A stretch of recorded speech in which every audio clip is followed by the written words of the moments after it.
ጤና ይስጥልን ሰላም በኢትዮጵያና በመላው ዓለም ያላችሁ ተከታታዮች እንደምን ቆያችሁ 12 ሰዓት ነው ኢቲቪ ዜና 57 በመጀመሪያው ምዕራፍ እዚህ አዲስ አበባ ከሚገኘው ዋናው ስቱዲዮአችን አሁን ይጀምራል አበይት ነጥቦቹን እነሆ በኢትዮጵያ ዘላቂ ሰላምና ጸጥታን ማረጋገጥ ሁለንተናዊ የኢኮኖሚ እድገትን ለማምጣት እንደሚያስችል ተገለጸ የተለያዩ የዓለም ሀገራት መሪዎች በኢትዮጵያ ያደረጉት ጉብኝት የስኬታማ ዲፕሎማሲ ውጤት ስለመሆኑ ተጠቆመ። የጃፓን መንግስት በታሪኩ ከፍተኛውን የመከላከያ በጀት ስለማጽደቁ ደግሞ ከውጭ ዘናል። እኔ ሰለሞን ኃይለ ኢየሱስ ነኝ። አብራችሁን ዝለቁ።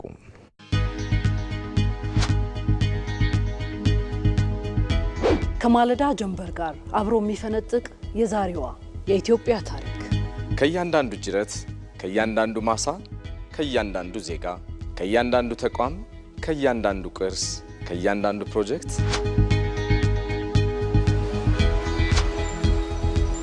ኢትዮጵያን የሚያጸኑ ምሰሶች የሚገኙበት ብሔራዊ ጥቅም የሚዘገብበት የነገይቱን ኢትዮጵያ ዛሬ የሚገነቡ ዜጎች ትንቅንቅ የሚወሳበት የጋራ ምናብ የሚቃኝባቸው ተረኮች የሚገለጹበት ሉዓላዊነትና ሀገራዊ ክብርን የምንጠብቅበት እህት ወንድማማችነት የሚወሳበት አብሮነት ደምቆ የሚታይበት አንዳችን ለአንዳችን የምንደምቅበት በህብረ ፈርጥ ኢትዮጵያ ህብረ ብሔራዊ አንድነት የሚተነተንበት አፍሪካን አልፎ ዓለምን የምንቃኝበት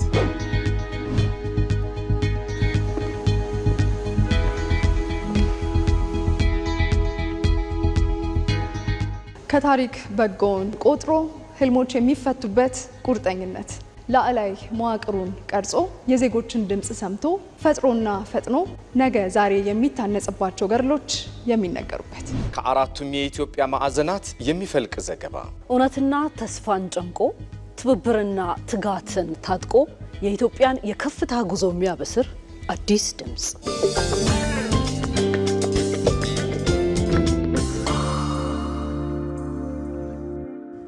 ወደ ቀዳሚው ዘገባ አሻገራለሁ። በኢትዮጵያ ዘላቂ ሰላምና ጸጥታን ማረጋገጥ ሁለንተናዊ የኢኮኖሚ እድገት ለማምጣት እንደሚያስችል ተገለጸ። ይህንን ሀገራዊ ኢኮኖሚ እድገት ለማድረግ ታዲያ የተቋማት ግንባታን ታሳቢ ማድረግ እንደሚገባ ይገለጣል። አቤል ሙልጌታ በኢትዮጵያ ዘላቂ እድገትና ብልጽግና እንዲሁም ኢኮኖሚያዊ ልዕልናን ለማረጋገጥ ሁለንተናዊ ሰላም እጅግ ወሳኝም ነው። በተለያዩ ዘመናት ኢትዮጵያ ባጋጠሟት አለመግባባቶችና የሰላም ችግሮች ዘላቂና ሁለንተናዊ እድገት እንዳይኖራት አድርጓታል የሚለው የመደመር መንግስት ጦርነትና ግጭት ብዙ የእድገት እድሎቿን የቀማት ሀገር ሆና እዚህ ትውልድ ላይ መድረሷንም ያስቀምጣል። ይህም በኢትዮጵያ ከድህነቷ ለሚያተርፉ አካላት ለጣልቃ ገብነታቸው ምቹ ሁኔታንም ሲፈጥርም ቆይቷል። በውጤቱም ኢትዮጵያ የሀብታም ድሃ ህዝቡም በሀብት ላይ ቆሞ በድህነት መኖርን እንዲላመድ አድርጎታል ሲልም የመደመር መንግስት እሳቤ ተነትናል። እንዲሁም ደግሞ ያሉ ችግሮችን ከራስ አውድ ተነስቶ መፍትሄ ለመስጠት የሚያስችል ጠንካራ ስርዓትና መዋቅር እንደ ሀገር አለመዘርጋቱም አንድ ፈተናም ሆኗል። ነገር ግን ሀገራዊ ሰላምና ልማት የአንድ ሳንቲም ሁለት ገጽታም ናቸው። ሰላም ባለበት ሀገራዊ ልማትና ሁሉን አቀፍ ብልጽግናን ማረጋገጥም ይቻላል። በለውጥ ወደ ስልጣን የመጣው የመደመር መንግስት እንደ ሀገር ዘላቂ ሰላምን በማረጋገጥ ረገድ የኢትዮጵያን ብልጽግናን እውንም ለማድረግ የተለያዩ እርምጃዎችንም ወስዷል። አሁንም ለሰላም የሚሰጠው አማራጭም ቀጥሏል። እንደ ሀገር ዘላቂ ሰላምን አስፍሮ ሀገራዊ መግባባትንም ፈጥሮ የበለጸገ ሀገርን ለትውልድ ለማሻገር የሁሉም አካል ተሳትፎንም የሚያረጋግጥ ሀገራዊ ምክክር ኮሚሽን ተቋቁሞ ወደ ስራ መገባቱም አብነታዊ እርምጃ ነው። ይህም ዘላቂ ሰላም እንዲሰፍንና አካታች የሆነ ሀገራዊ መግባባትንም ለመፍጠር የተወሰደ እርምጃም ያደርገዋል። በተረጋጋና መደማመጥ በሰፈነበት ሀገር ውስጥ የሰከነ ፖለቲካ ስርዓትም ይዘረጋል። ማህበራዊ ፍትህን በማረጋገጥም ጠንካራ ኢኮኖሚ እንደ ሀገር እውን ማድረግም ያስችላል። እንደ ሀገር የኋሊት ጉዞን ለመግታትና በቀጣይም የጋራ ሀገረ መንግስትን ለማኖር እንደ ሀገርም ለመመካከር አንድ እርምጃም ሆኗል። ሰላምን ለማጽናት የጋራ የሆነች ሀገርንም ለመገንባት ጥረቶችን ማጠናከር የግድ ስለመሆኑም ብዙዎች የሚጋሩትም ድምጽ ነው። በአገሪቱ ላይ ወደ ኋላ የቀሩ ሰላምን ጎታች ጉዳዮች ማስቀረት መቻል አለበት። ከዚህ ዋናነት የሚጠቀሰው አሁን የጀመርነውና ለመቋጨት እያሰብነው ያለው የምክክር ኮሚሽን ነው። የምንመካከረው በዋናነት ሰላማችንን እንዴት እናስጠብቃለን፣ ከሰላማችንን ካስጠብቅን ደግሞ በጋራ እንዴት እንለማለን፣ እንደገና በልማት ደግሞ ወደ ኋላ ቀሩትን እንዴት እንደግፋለን እያል ሰላማችንን በደንብ መጠበቅ አለብን ማለት ነው። አፍራሽ ኃይሎች አሉ። ለኢትዮጵያ ደግሞ የረጅም ጊዜ የቆዩ ለኢትዮጵያ መልካም የሚያስቡ አገሮችም ከውስጥም ከውጭም አሉና ስለዚህ ሰላማችንን ከተጠበቀ በደንብ እንደምንለማ እንደምንበለጽግ በአፍሪካም ብሎ በዓለም ተምሳሌት እንደምንሆን ስለማያውቁ ተቀናቃኞቻችን ጭምር ሰላም የሚነሱ ነገሮችን በዛም በዚህም ይልካል። ጠንካራ ሀገረ መንግስት እውን በማድረግ ተወዳዳሪና ተጽዕኖ ፈጣሪ ትውልድም ለመገንባት ተቋማት የሰላም ግንባታን ታሳቢ ማድረግም ይገባቸዋል። የጋራ ትርክትና እውነትንም በማስቀደም ለቀጣይ ሰላምና ብልጽግና መስራትም መሰረታዊ ጉዳይም ነው። ሰላማዊ ሂደቶች፣ ሰላማዊ ትርክቶች፣ የወል የሆኑ እውነቶች፣ የወል የሆኑ ጀግኖች ስናፈራ እና ተቋማቶች በሰላም የታነጹ ተቋማቶች በአሰራርና በፖሊሲ በስትራቴጂያቸው ውስጥ ሰላምን ያካተቱ ተቋማዊ ያደረጉ እነኚህ ተቋማቶች ሲኖሩ አንድ ሀገረ መንግስት ስኬታማ ወይንም ደግሞ ጥሩ ሀገረ መንግስት ነው ማለት እንችላለን። ይህን ካላደረግን በሰላም ግንባታ ስራችን ውስጥ ተቋማትን ካላሰብን፣ በተቋም ግንባታችን ውስጥ ሰላምን ካላሰብን ያሰብነው ነገር ግብ አይደርስም ማለት ነው። የመደመር መንግስት ሀገራዊ የሰላም ግንባታውን እውን በማድረግ ረገድ ሀገራዊ ምክክር እንዲደረግ የተለያየ ተልዕኮ ይዘው በትጥቅ ትግል ውስጥ የሚገኙትም ጭምር በሰላም እንዲታገሉ የሰላም ጥሪ በማድረግ ብዙዎችም ምላሽ እየሰጡም ይገኛል። ሀሳብ ላይ የተመረኮዘ የፖለቲካ እንቅስቃሴ በማድረግ ሀገርን ከውድቀት ህዝብንም ከእንግልት መጠበቅ እንደሚገባ ይገለጣል።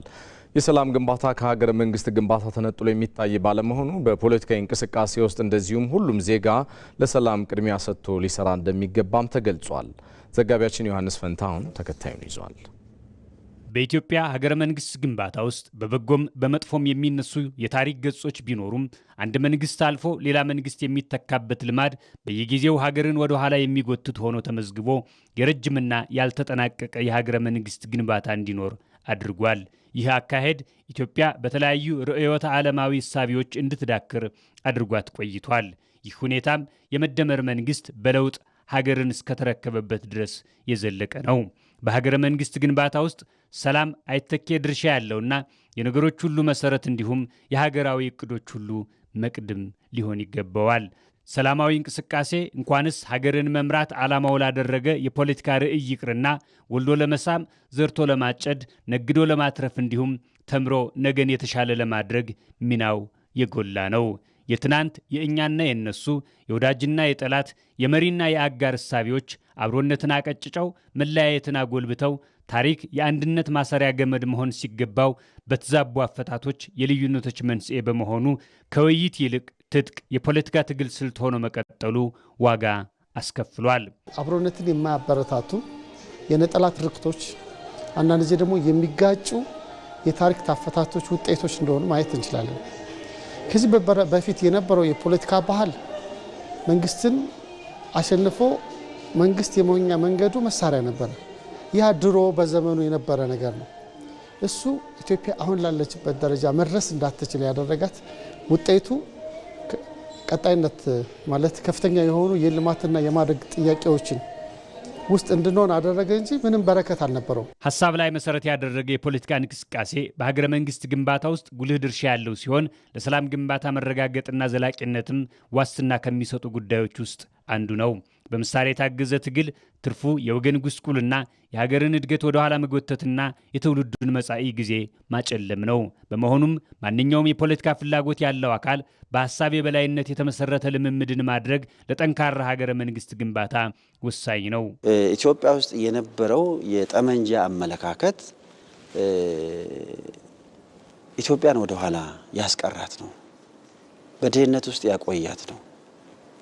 ስለዚህ የሚያዋጣን የሀሳብ የበላይነት ስለሆነ የተሻለ ሀሳብ ያለው ግለሰብም ይሆን የፖለቲካ ፓርቲ ሆነው የተደራጁት አካላትም ይሁኑ ሀሳባቸው ወደ ጠረጴዛ ዙሪያ ያምጡ ነው። ሰላምና ውይይትን ያላስቀደመ የፖለቲካ እንቅስቃሴ የኢትዮጵያን ሀገረ መንግስት የማዳከም የዘመናት ውጥን ላላቸው መንግስታትና ቡድኖች ሀሳብ ማስፈጸሚያ ወደ መሆን ይዳርጋል።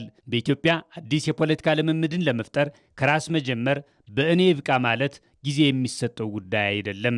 የውጭ ጥላት ቢመጣብን መመከት የምንችለው አንድ ስንሆን ነው፣ ስንመካከር ነው። ካልሆነ ማንም ደካማ እየመጣ ይደቁሰናል።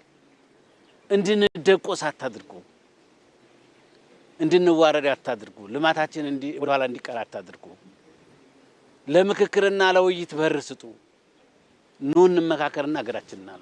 የሰላም ስምምነቱ አካል አይደለንም የሚሉ የተወሰኑ ግለሰቦች አጀንዳ የራሳቸው እና የህዝብ አጀንዳ ሳይሆን የጠላት አጀንዳ ተሸካሚ መሆናቸውን አውቀው ለህዝብ እስከወጡ ድረስ ተመልሰው ከስተታቸው ተምረው ህዝብ የሚያነሳውና ህዝብ የሚፈልገውን መስራት እንዳለባቸው እያሳሰብኩ የብሔራዊ ጥቅማችንን በጋራ የምንፈልገው በጋራ የምንታገልለትና የምንሞትለት አጀንዳ መሆኑን በዚህ አጋጣሚ ማስገንዘብ ፈልጋለሁ። ሰላም ግንባታ የሀገረ መንግስት ግንባታ አካል በመሆኑ በሀገራዊ ጉዳዮች ተዋናይ የሆኑ እንዲሁም ሁሉም ኢትዮጵያዊ ለዘላቂ ሰላም መረጋገጥ የበኩሉን ሊወጣ ይገባዋል። ይህ በዚህ እንዳለ ኢትዮጵያ ጠንካራ የሀገረ መንግስት ግንባታ እውን ማድረግ ያለመቻሏ እንደ ሀገር ለብዙ ችግሮች ዳርጓት ቆይቷል በታሪክ። በአንጻሩ የመደመር መንግስት እሳቤ በኢትዮጵያ የሀገረ መንግስት ግንባታ ከዜሮ የሚጀምር ሳይሆን መልካም ጅምሮች ላይ አሻራ እያሳረፈ የሚቀጥል ነው። አቤል ሙልጌታ በጉዳዩ ዙሪያ ተከታዩን ይዟል። ጋናውያን በኳሜ ንኩርማ መሪነት በፈረንጆቹ 1957 ከእንግሊዝ ቅኝ ግዛት ነጻ ከወጡ በኋላ ሀገረ መንግስት ግንባታቸውን በጠነከረ ብሔራዊ ማንነትና በአካታች የፖለቲካ ስርዓት ላይ ጅማሮን አደረጉ።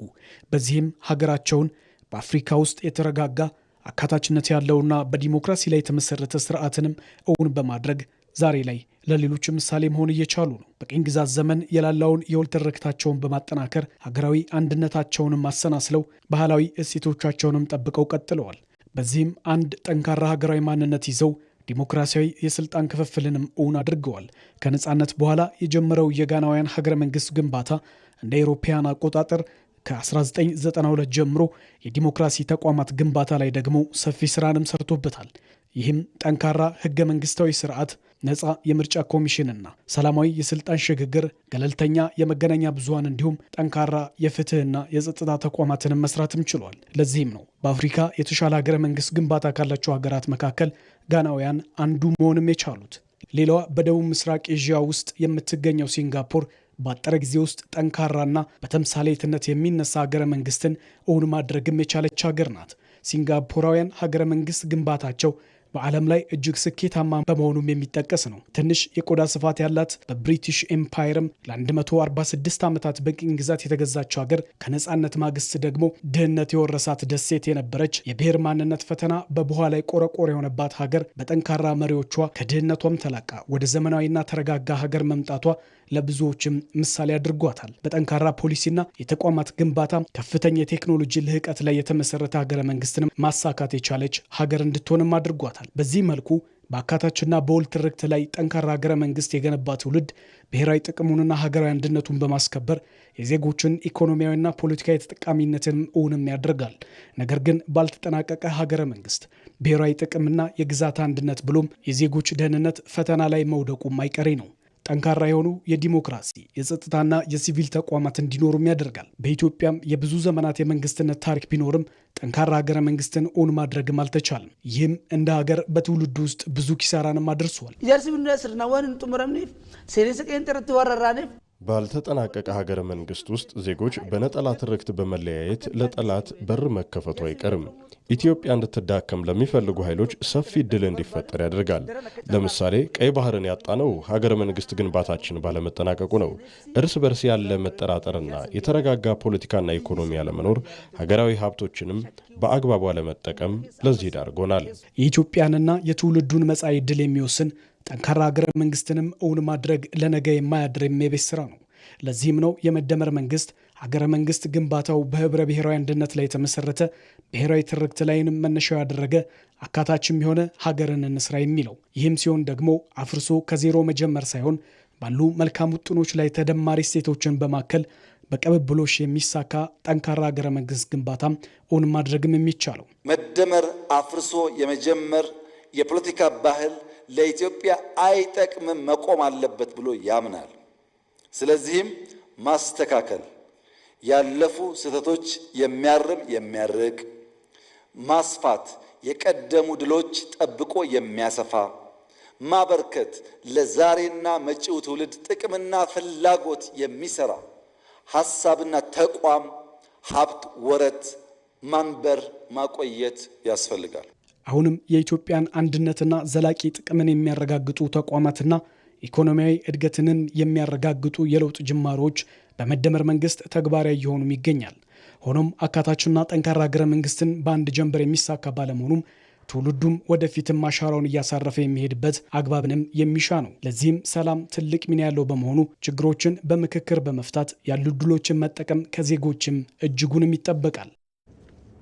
ዜናዎቻችን እንደቀጠሉ ናቸው። የተወደዳችሁ የተለያዩ የዓለም ሀገራት መሪዎች በኢትዮጵያ ያደረጉት ጉብኝት የስኬታማ ዲፕሎማሲ እንቅስቃሴ ውጤት ስለመሆኑ ተጠቆመ። በመደመር መንግስት እሳቤ ኢትዮጵያ ብሔራዊ ጥቅሟን ማስጠበቅ የሚያስችላትን መንገድ ስለመከተሏ ከሀገራት ጋር ሁነኛ አጋርነት እንድትፈጥር አስችሏታል። ወንደሰን አፈወርቅ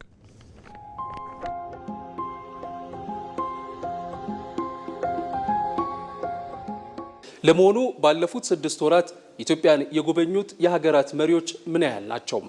ይህ ኢትዮጵያ ስለምትከተለው ዲፕሎማሲያዊ አካሄድስ ምን ይነግረናል?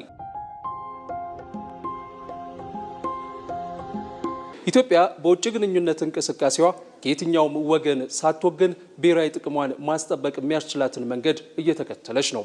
በመደመር መንግስት ስር የምትከተለው ገቢር ነበብ የዲፕሎማሲ አካሄድም ስኬትን እያጎናጸፋት ይገኛል። ሀገሪቱ ከምዕራቡም ከምስራቁም የዓለም ክፍል ጋር ያላትን ትብብር በማጠናከር ብሔራዊ ጥቅሟን ለማስጠበቅ እየሰራች ነው። ባለፉት ጥቂት ወራት የተለያዩ ሀገራት መሪዎች በአዲስ አበባ ያደረጉት ጉብኝትም ኢትዮጵያ በዲፕሎማሲው መስክ ላከናወነቻቸው ስኬታማ እንቅስቃሴዎች ማሳያ ተደርገው ይወሰዳሉ። የተወሰኑትን መለስ ብለን እንቃኛቸው።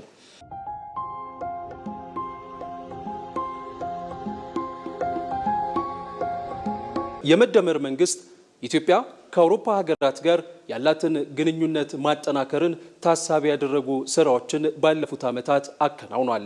ከሀገራቱ መካከል ደግሞ አንዷ ጣሊያን ናት። በተሰሩ ስራዎች በኢትዮጵያና ጣሊያን መካከል ያለው ግንኙነት እየተጠናከረ የመጣ ሲሆን ሀገሪቱ ቁልፍ የልማት አጋር መሆንም ችላለች። ሁለቱ ሀገራት በጋራ በርካታ ሀገራት የተሳተፉበትን ሁለተኛውን የተባበሩት መንግስታት የምግብ ስርዓቶች ጉባኤ አዘጋጅተዋል። የጣሊያኗ ጠቅላይ ሚኒስትር ጆርጂያ ሜሎኒም ወደ አዲስ አበባ በመምጣት በጉባኤው ላይ ተሳትፏል። በወቅቱ ከጠቅላይ ሚኒስትር አብይ አህመድ ጋር በሁለትዮሽና ባለብዙ ወገን ጉዳዮች ላይም ተመካክረዋል። የሀገራቱን የረጅም ዘመን ትብብር ማጠናከር የሚያስችሉ የመግባቢያ ስምምነቶችም በወቅቱ ተፈርመዋል።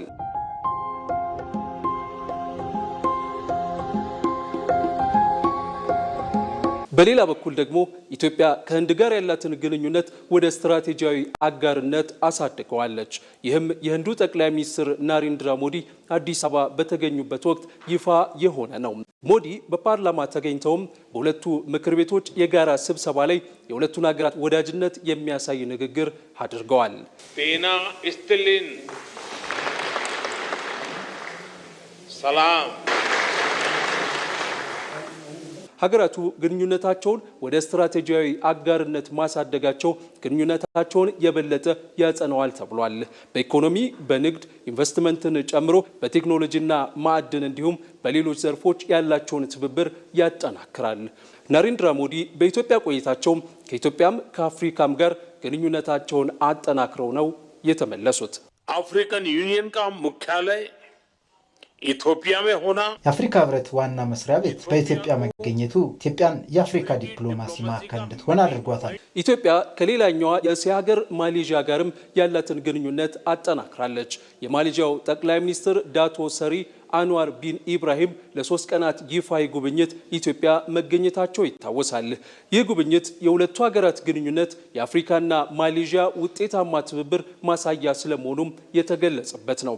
ማሌዥያ የብሪክስ አጋር ሀገር እንድትሆን ኢትዮጵያ ድጋፍ አድርጋለች። ይህም በጠቅላይ ሚኒስትሩ እንድትመሰገን አድርጓታል። ሀገራቱ ከብሪክስ በተጨማሪ በደቡብ የትብብር ማዕቀፍ አብረው ይሰራሉ። በንግድ፣ በኢንቨስትመንት፣ በትምህርት፣ በባህልና ሳይንስን ጨምሮ በተለያዩ መስኮች ያላቸውን ትብብር ሁለቱ ሀገራት ለማጠናከርም ቁርጠኝነታቸውን ገልጸዋል።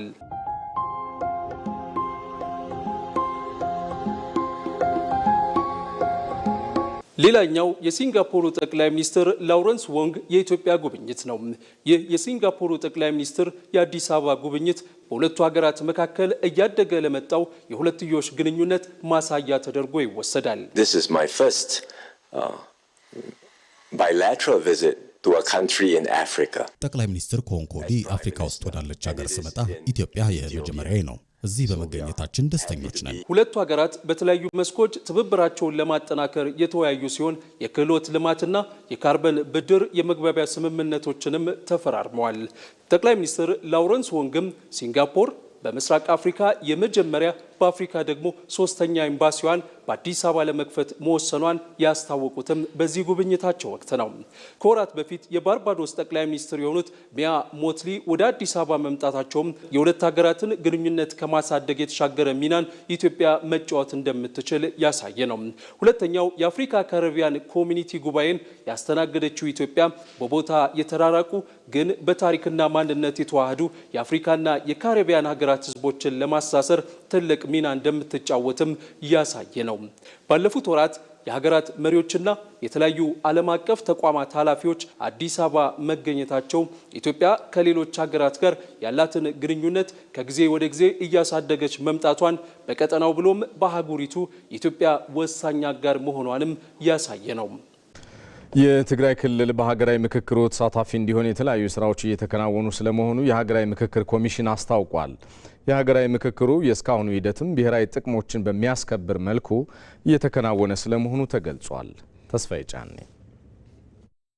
አንድ በሚያደርጉ ሀገራዊ የጋራ ጉዳዮች ላይ የጋራ መግባባትና ሀሳብን መፍጠር በሚል ከ2014 ጀምሮ በኢትዮጵያ ሀገራዊ የምክክር ኮሚሽን ተቋቁሞ አያሌ ስራዎችን በማከናወን ላይ ይገኛል። ኢቲቪ ዳጉታዊ ዝግጅትም ሀገራዊ መግባባት ለብሔራዊ ጥቅሞችን ለማስከበር ያለውን አበርክቶ በሚመለከትና አጠቃላይ የእስካሁን ሂደት አስመልክቶ ከተለያዩ ባለሙያዎች ጋር ቆይታን ያደረገ ሲሆን በዚህም መሰረታዊ የሆኑ ሀሳቦችን በምክክር ሂደቱ አካል በማድረግ ከ80 በመቶ በላይ የተለያዩ እሳቢዎችን የሚወክሉ የፖለቲካ ፓርቲዎችና የሀሳብ መሪዎች ስለመሳተፋቸው ተገልጿል።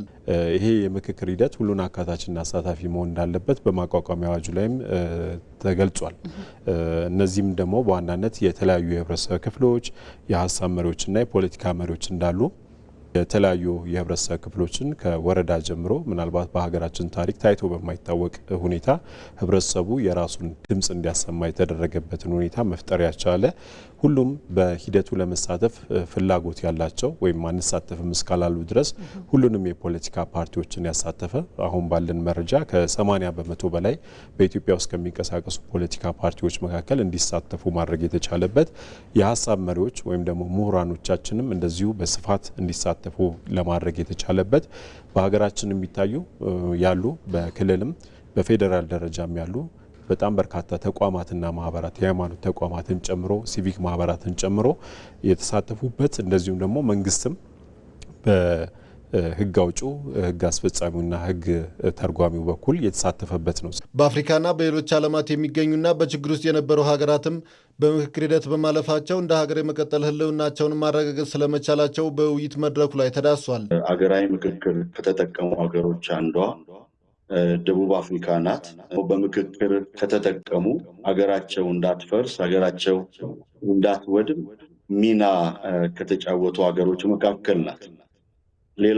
ሌላ ከዚህ ጎን ለጎን የምናነሳት አፍሪካዊ ሀገር ሩዋንዳ ናት። በ1999 በነበረው ውጤታማ የእርቅ ስምምነት አሁን ሩዋንዳ ከአፍሪካ በተሻለ የኢኮኖሚ ደረጃ ላይ በተሻለ ላይ ከሚገኙ የአፍሪካ ሀገሮች አንዷ ናት። ሀገራዊ የምክክር አጀንዳ ማሰባሰብ ሂደቱ አዲስ የፖለቲካ ባህልን ያስተዋወቀ እንደነበርም በሂደቱ ተሳታፊ ባለሙያዎች አስረድተዋል። ያለው አመለካከት ድሮ ይሄ ጉልበት መጠቀምን፣ ኃይለኝነትን፣ ጀግንነት አድርጎ የማውራቱ ነገር እየቀነሰ አሁን በምክክር መፍታትን እንደ ጀግንነት የምናይበት ባህልም እየዳበረ ሄዷል። የተወሰነ አሁንም የሚፎክር አለ። ይሄን የምክክር ሂደት የሚደግፉትን ሰዎች ማንጓጠጥም ሊኖር ይችላል። ነገር ግን እየቀነሰ ነው ያለው። በሌላ በኩል በትግራይ ክልል በሂደቱ ችግሮች ቢኖሩም ክልሉ በምክክር ሂደቱ ተሳታፊ እንዲሆን ስራዎች እየተከናወኑ ስለመሆኑም ይፋ ተደርጓል። እንደ ሀገር የሀገር አጀንዳ የሚሆነው የትግራይ ክልልም በሂደቱ ሲካተት ስለሆነ አካታችና አሳታፊ ለመሆን ጥረት የተደረገና በዚህም እነሱም እንደመሰከሩት ትልቅ ውጤት የተገኘ መሆኑ እንደተጠበቀው ነው። አሁን በሂደቱ ቢካተቱና ቢሳተፉ ደግሞ የበለጠ አስተዋጽኦ ሊያደርጉ የሚችሉ አካላትንም የማሳተፍ ሂደቱ እስከ መጨረሻው ድረስ ጥረት ይቀጥላል። ችግሮችን በንግግርና በውይይት የመፍታት ልምምድ በሂደቱ በግልጽ የታየበት እንደነበርም በውይይት መድረኩ ላይ ይፋ ተደርጓል። በተለያዩ የጤና ማዕከላት የሚስተዋሉ የጤና ባለሙያዎች እጥረትንና ብልሹ አሰራርን ሊቀርፉ የሚችሉ መተግበሪያዎችን ስለማልማቱ የኦሮሚያ ጤና ቢሮ አስታወቀ። ቢሮ ያለማቸው 5 የተለያዩ መተግበሪያዎች በኦሮሚያ ብሔራዊ ክልላዊ መንግስት በምክትል ርዕሰ መስተዳድር ማዕረግ የማህበራዊ ክላስተር አስተባባሪ ሳዳት ነሻ አስጀምረውታል። ቴክኖሎጂውን ማልማት ብቻውን ግብ አይደለም ያሉት አቶ ሳዳት ቀጣይነት እንዲኖረው የታለመለትን ውጤት እንዲመታም ከባለሙያዎቹ ጀምሮ እስከ ኃላፊ ያሉት አካላት የበኩላቸውን ኃላፊነት እንዲወጡም ጠይቀዋል። እንደ ሪፖርተራችን ፍሬህይወት ረታ ዘገባ ታዲያ ሁሉም መተግበሪያዎች በራስ አቅም በሀገር ልጅ የለሙ መሆናቸውን የተናገሩት የክልሉ ጤና ቢሮ ኃላፊ ፕሮፌሰር ነጻነት ወርቅነህ በቀጣይም በሁሉም የጤና ማዕከላት ቴክኖሎጂውን ተግባራዊ የማድረግ ስራዎች ተጠናክረው እንደሚሰሩ አብራርተዋል። እንቀጥላለን። ቀሪ ዘገባዎቻችንም ይቀጥላሉ። በቆላማ አካባቢዎች በግብርና ያለውን የማልማት አቅም በመጠቀም የምግብ ሉዓላዊነትን ማረጋገጥ እንደሚያስችል የግብርና ሚኒስትሩ አዲሱ አረጋ ገለጹ። በሶማሌ ክልል በመስኖ የለማም የግብርና ልማት ተጎብኝቷል። ዘጋቢያችን አቤል ሙልጌታ ተከታትሎታል፣ እንደሚከተለው ይቀርባል። በኢትዮጵያ በግብርናው ዘርፍ ሰፊ የመልማት አቅም ቢኖርም የምግብ ዋስትናን ማረጋገጥ ፈተና ሆኖ ቆይቷል። ነገር ግን አሁን ላይ በቆላማ አካባቢ ያለውን ሰፊ የሚታረስ መሬት በማልማት የምግብ ሉዓላዊነትንም ለማሳካት እየተሰራ ይገኛል። በሶማሌ ክልል ዋቤ ሸበሌ ዞን በመስኖ እየለማ ያለ የሩዝና የበቆሎ እንዲሁም የሙዝ ልማትን የግብርና ሚኒስትሩ አቶ አዲሱ አረጋም ጎብኝተዋል። በክልሉ ያለው ሰፊ የመልማት አቅምን በመጠቀም እየተሰራ ያለው ተግባር እንደ ሀገር የምግብ ሉዓላዊነትን ለማረጋገጥ የተያዘውን እቅድ ለማሳካት ያግዛልም ብለዋል። እዚህ አካባቢ ሩዝን፣ ስንዴን፣ የተለያዩ ሰብሎችን ምርቱን ከመጠቀም ባለፈ ማሳ ላይ አልምቶ ከመጠቀም አኳያ የሰብሉን ቡቃያም ምንነቱን ማየት የተለመደ አልነበረም ማለት ነው። አሁን ግን እየተደረገ ባለው እንቅስቃሴ ውጤታማ በሆነ መልኩ የበቆሎ እርሻን፣ የሩዝ እርሻን እንደዚሁም ደግሞ የስንዴ የጅምር እንቅስቃሴዎችን አይተናል። ይሄ የምግብ ዋስትናችንን ለማረጋገጥ የምናደርገውን ጥረት በእጅጉ የሚያሳካ ነው። አርብቶ አደሮቹ ከፍተኛ መነሳሳት ነው ያላቸው። በሩዝ ልማት ላይ እየተሰራ ያለው ስራ የውጭ ምንዛሪ ወጪን በማስቀረጥ ትልቅ ሚና እንዳለው ሚኒስትሩም ተናግረዋል። እንደ ሀገር ዘንድሮ 80 ሚሊዮን በላይ ኩንታል የሩዝ ምርት ለመሰብሰብ እየተሰራ መሆኑንም አንስተዋል። መተካት አኳያ እንደ መንግስት የያዝነውን ግብ በእጅጉ ለማሳካት የሚያስችል እንቅስቃሴ እንዳለ ነው ያየነው። የሩዙ ቡቃያ ሁላችሁም እንደምታዩት በጣም በጥሩ ደረጃ ላይ ነው ያለው። ሀገራችን በየአመቱ የሩዝ ምርትን ከውጭ በማስገባት በየአመቱ እስከ 245 ሚሊዮን የአሜሪካ ዶላር ወጪ ታደርግ ነበረ። ይህን ስራ ግን እንደ ኢኒሼቲቭ ወስደን እንቅስቃሴ ማድረግ ከጀመርን ጊዜ ጀምሮ እስከ ዘንድሮ አመት ድረስ ወደ 1.6 ሚሊዮን ሄክታር የሚሆን መሬት በሩዝ ምርት ለመሸፈን ተችሏል። ከዚህም ወደ 80 ሚሊዮን ኩንታል ገደማ የሚገመት ምርት የሚጠበቅ ነው የሚሆነው። በአጠቃላይ ግን ከሩዝ ምርት እንቅስቃሴ አኳያ ያየነው ኢትዮጵያ የምግብ ዋስትናዋን የማረጋገጥ የምግብ ሉዓላዊነቷን ከማረጋገጥ አኳያ የወጠነችው ውጥን ስኬቱ ሩቅ እንዳልሆነ የሚያሳይ ነው። በዞኑ አሁን እየተሰራ ያለው የመስኖ ስራዎችም ሆኑ አጠቃላይ የግብርና ስራ ከፍተኛ ኢኮኖሚ ለውጥ እያስገኘ መሆኑንም አርሶ አደሮችም ተናግረዋል። በፊት በቆሎ ነው የምንሰራቸው። ደግሞ በቆሎ ደግሞ ዋጋ የለም። ዘይት ማነው ሩዝ ይሻላል፣ ስንዴ ይሻላል። My name is Mohammed Shomer. I am a diaspora from United States and I have been here last 4 years. መሐመድ ሼህ ኡመር እባላለሁ። ከአሜሪካን የመጣሁት እዚህ ከመጣው 4 ዓመት ሆኖኛል።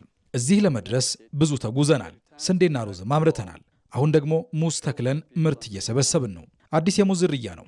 እዚህ ለመድረስ ብዙ ፈተናዎች ነበሩ። አሁንም የተለያዩ ችግሮች አሉብን። ውሃ በነዳጅ ነው የምንስበው። ምርት ለማውጣት ዝናብ ከሆነ ችግር አለው። ይህን ከፈታን ብዙ መስራት እንችላለን። ያኔ እኛ ስራ ስንጀምር ይህ ቦታ ግመል መዋያ ነበር፣ ግን በአጭር ጊዜ እንዲህ ማልማት ችለናል። እዚህ ብቻ ያለው 50 ሄክታር ነው። ሌላ ቅርንጫፍም አለ።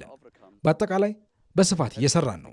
ከለውጥ በፊት በክልሉ የተለያዩ ችግሮች እንደነበሩ ያነሱት የሶማሌ ክልል ምክትል አስተዳደር አቶ ኢብራሂም ኡስማን አሁን ላይ በክልሉ ያለውን የመልማት አቅም በሙሉ አቅም ለመጠቀም እየተሰራ መሆኑንም ተናግረዋል። ይሄ ክልል ከለውጡ በፊት እዚህ አካባቢ በሰላም ተንቀሳቅሶ መግባት ከባድ ነበረ፣ አይደለም ስለ እርሻ ማሰብ ማለት ነው።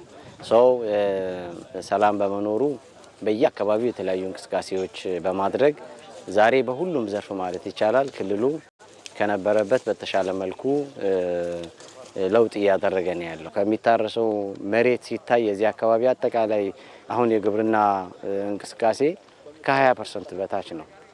ስለዚህ በዝናብም በመስኖም ሊለማ የሚችሉ መሬቶችን በአግባቡ አሟጦ እነዚህ ነገሮች ያላቸውን አቅም አስቀድሞ በመገንዘብ የማህበረሰባችንን ሕይወት ሊለውጡ የሚችሉ ጉዳዮች ላይ በማትኮር ማህበረሰባችን ላይ በተለይ በምግብ ራስን ለመቻል እንደ ሀገርም ለምናደርገው የምግብ ሉዓላዊነት ላይ የራሱን አስተዋጽኦ የሚያበረክት ነው የሚሆነው።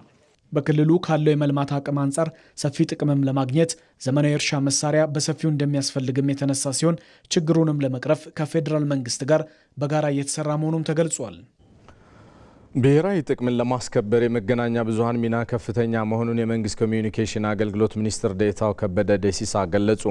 በኦሮሚያ ክልል ፕሬዝዳንት ጽህፈት ቤት የሚዘጋጀው ጉሚ በለል የውይይት መድረክ መገናኛ ብዙሃን ለብሔራዊ ጥቅም መከበር ባላቸው ሚና ዙሪያ አተኩሮ ተካሂዷል። ዘጋቢያችንና ሌዳ ደፎ ተከታዩን ይዟል። 48ኛው ጉሚ በለል የውይይት መድረክ ብሔራዊ ጥቅምና መገናኛ ብዙሃን በሚል መሪ ሀሳብ በኦሮሚያ ክልል ፕሬዝዳንት ጽህፈት ቤት ተካሂዷል። ብሔራዊ ጥቅምን ለማስከበር የመገናኛ ብዙሃን ሚና ከፍተኛ መሆኑን የመንግስት ኮሚኒኬሽን አገልግሎት ሚኒስቴር ዴኤታ ከበደ ደሲሳ ተናግረዋል። አንዲት ሀገር ሉዓላዊነቷ ካልተረጋገጠ እንደፈለገ ማንም አካል ጣልቃ የሚገባ ከሆነ ሉዓላዊነቷ ደህንነቷ አልተረጋገጠም ተብሎ ይወሰዳል። ለዚህ አስተዋጽኦ የሚያደርጉት ውስጣዊ ጉዳዮች ናቸው። ውስጣዊ ጥንካሬ፣ የህዝቦች አንድነት፣ ውስጣዊ ፖለቲካዊ መረጋጋት፣ እነዚህ ለብሔራዊ ደህንነት ለናሽናል ሴኩሪቲ እጅግ ከፍ ያለ አስተዋጽኦ ያደርጋሉ። ሚዲያዎች ከዚህ አንጻር ነው የሚሰሩት ማለት ነው። ከዚህ ጋር የሚጻረር ነገር አይሰራም ማለት ነው። ሚዲያው ከዚህ አንጻር ነው የሚሰራው። የኦሮሚያ ክልል ኮሚኒኬሽን ቢሮ ኃላፊ አቶ ኃይሉ አዱኛ በበኩላቸው የኢትዮጵያን ብሔራዊ ጥቅም ለማስጠበቅና በአፍሪካና በዓለም መድረክ የሚኖራትን ተጽዕኖ ከፍ ለማድረግ መገናኛ ብዙሃን ትልቅ ኃላፊነት እንዳላቸውም አስገንዝበዋል። በአፍሪካ ቀንድ ያለንን ሚና በአፍሪካም እንዲሁም በዓለም ቀደምት በዲፕሎማሲውም ትልልቅ የአገር አቀፍ ዓለም አቀፍ ተቋማትን በመገንባት የራሷ አሻራን ያኖረች ሀገር እንደመሆኗ መጠን ሚዲያዎቻችን አገራዊ ጥቅሞቻችንን እንዴት ሊያስከብሩ ይችላሉ? እንዴትስ መቀናጀት ይቻላል? የሌላ ሀገሮች ተሞክሮስ ምን ይመስላል? በሚል ርዕሰ ጉዳይ ላይ የምንወያይበት ይሆናል። መገናኛ ብዙሃን ሀገርን በመገንባት ሂደት ውስጥ ትልቅ ሚና እንዳላቸው በመድረኩ ላይ የተገኙ የተለያዩ መገናኛ ብዙሃን ኃላፊዎች ገልጸዋል። የሀገራችንን የሕዝባችንን ብሔራዊ ጥቅም ለማስከበር ሀገራችን ሁለንተናዊ ብልጽግናዋ እንዲረጋገጥ ለማድረግ የሉዓላዊነቷን ሁለንተናዊ ሉዓላዊነት ስታረጋግጥ ነው ብሔራዊ ጥቅም የተከበረው የሚሄደው። በዚህም ጉዳይ ላይ ህዝባችንን የማንቃት የማሳወቅ ብሔራዊ ጥቅሞቻችን እንዲከበሩ ከውስጥም ከውጭም ከብሔራዊ ጥቅሞቻችን ተቃራኒ ሆነው የሚቆሙ ኃይሎችን በሚዲያ ባለን አቅም መታገል፣ ይህም በሀገር ውስጥ ቋንቋዎች እንዲሁም በውጭ ቋንቋዎች የሀገራችንን ብሔራዊ ጥቅም ለማስከበር አዳዲስ ሪፎርሞችን እያደረግን እየሰራን ነው የምንገኘው። የብሔራዊ ጥቅም ጉዳይ የየዕለት አጀንዳችን ነው። ዋና በዜናም እንበለው በፕሮግራም የምንበለው በሬዲዮም በቴሌቪዥንም በዲጂታልም በዋናነት የምንሰራው ነው። የጋራ ትርክትን የምንገነባበት የአንድ ለአንድ ኢንተርቪዎች የምንሰራባቸው ጉዳይ አለ። ከ80 በላይ ብሔር ብሔረሰቦች አለም ብለን የምንገምት ሀገር ስለሆንን የዚህን ባህል፣ ወግ፣ ትውፊት ትውልድ እንዲያውቅና ከትላንቱ ምርጡን ዛሬን ተሰርቶ ነገን የተሻለ እንዲሆን የመስራት ተልዕኮ አንግበን እየሰራን ያለን። መጀመሪያ ፕራዮሪቲ ሰርተን የምንሰራው የኢትዮጵያን የሀገር ጥቅም የሚያስከብሩ ጉዳዮች ላይ ነው። አሁን ባለው የዓለም ነባራዊ ሁኔታ ሀገሮች የራሳቸውን ናሽናል ኢንተረስት ማስጠበቅ በጣም ያስፈልጋቸዋል። የኢትዮጵያ እውነት በተገቢው መልክ ለዓለም ተነግሯል።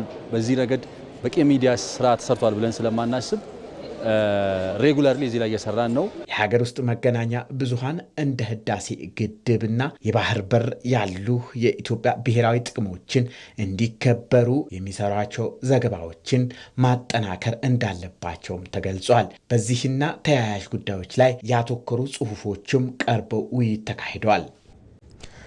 የተወደዳችሁ ኢቲቪ ዜና 57ን በመጀመሪያው ምዕራፍ በቀጥታ ስርጭት ሸጎሌ አካባቢ ከሚገኘው ስቱዲዮአችን እየተከታተላችሁ ነው። ዛሬን ጨምሮ በቀጣይ ቀናት የሚኖረውን የአየር ትንበያ ሁናቴ ትከታተላላችሁ።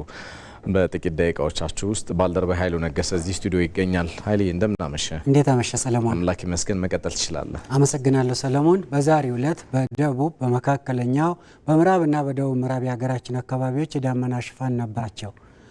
በቀጣዮቹ ቀናት በጋ ሁለተኛ የዝናብ ወቅታቸው በሆኑት በደቡብና በደቡብ ምስራቅ እንዲሁም በመካከለኛው በምዕራብና በደቡብ ምዕራብ የሀገራችን አካባቢዎች የዳመና ሽፋን ይኖራቸዋል። ከዚሁም ጋር ተያይዞ ጉጂና ምዕራብ ጉጂ፣ ባሌ፣ ቦረና፣ ምዕራብ አርሲ በሁሉም የሲዳማና የደቡብ ኢትዮጵያ ክልል ዞኖች ከቀላል እስከ መካከለኛ መጠን ያለው ዝናብ ይኖራቸዋል። በተጨማሪም አርሲ፣ ምስራቅና ደቡብ ምዕራብ ሸዋ፣ ካፋ፣ ምዕራብ ኦሞ በሁሉም የማዕከላዊ ኢትዮጵያ ክልል ዞኖች በጥቂት ቦታዎቻቸው ላይ ወቅቱን ያልጠበቀ ቀላል መጠን ያለው ዝናብ ይኖራቸዋል። በሌላ በኩል በሰሜን ምስራቅና በምስራቅ የሀገራችን አካባቢዎች የበጋው ደረቅ ፀሐያማና ነፋሻማ የአየር ሁኔታ የሚስተዋልባቸው ሲሆን በሀገራችን ደጋማ ስፍራዎች ላይ የቀኑ ዝቅተኛ የሙቀት መጠን ከ5 ዲግሪ ሴልሺየስ በታች እንደሚሆን የትንበያ መረጃዎቻችን ይጠቁማሉ። በነገው ዕለት የሀገራችን ዋና ዋና ከተሞችና የቱሪስት መዳረሻ የሆኑ ስፍራዎች የሚኖራቸው የአየር ሁኔታ ቢሾፍቱ፣ ባሌ ሮቤ ዳመናማ፣ ጎዴ ጎንደር ፀሐያማ፣ ጅማ ወሊሶ ያቤሎ ዳመናማ፣ በተመሳሳይ አምቦ አዳማ ፊቼና ጋምቤላ ዳመናማ የአየር ሁኔታ ይኖራቸዋል። በአዲስ አበባ በቀጣዮቹ 3 ቀናት ዳመናማ የአየር ሁኔታ ይኖራል። ተመልካቾቻችን ለበለጠ መረጃ ኢንስቲትዩቱን ድረገጽ www.itomet.gov.ኢቲን መልከቱ። በርካታ መረጃዎችን ያገኛሉ። ሰለሞን አመሰግናለሁ። መልካም ምሽት ይሁን። ለሁላችንም በጣም አመሰግናለሁ ሰለሞን።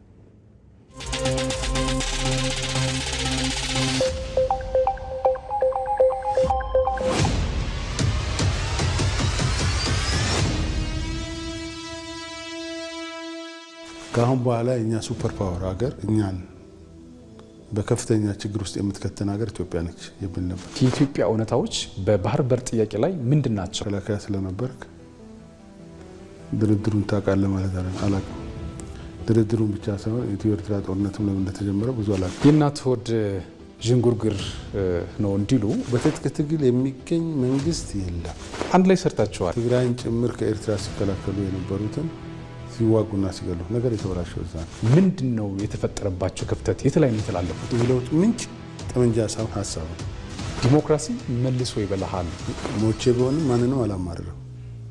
እነገሌ እኮ ናቸው ያደረጉኝ የሚለው አንድ ነገር የለም። እንደው ክቡር ጠቅላይ ሚኒስትሩ እድለኛ ናቸው በዚህ ረገድ። ለነገሩ እምነት ያለው ሰው አላማ ያለው ሰው ማጥላላትን መጣ ምናምን መጣ ቶሎ አይናቸው ደም የሚሞላ አካላትም የተፈጠሩ የመጡበት ሂደት አለ። በተለይ የኤርትራ መንግስት አሳልፈን የሰጠነው ለምን የሚሉ ጥያቄዎች ይነሳሉ። አንድ አልነበር ነው።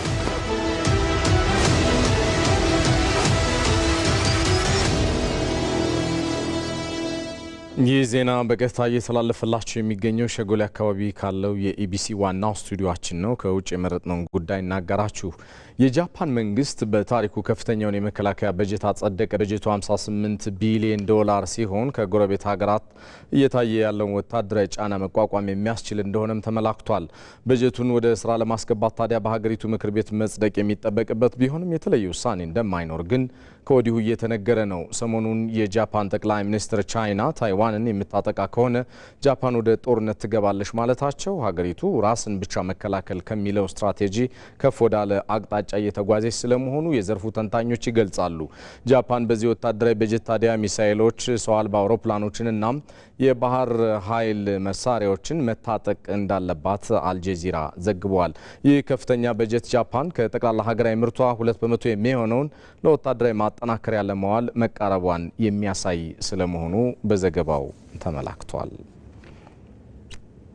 እነኚህ ናቸው ለምዕራፍ 1 ያልናቸው ዘገባዎቻችን። የተወደዳችሁ 1 ሰዓት ላይ በምዕራፍ 2 ስንገናኝ የተመራረጡ የቢዝነስና የስፖርት ዘገባዎችን አካተን ሌሎች ተጨማሪ ዝርዝር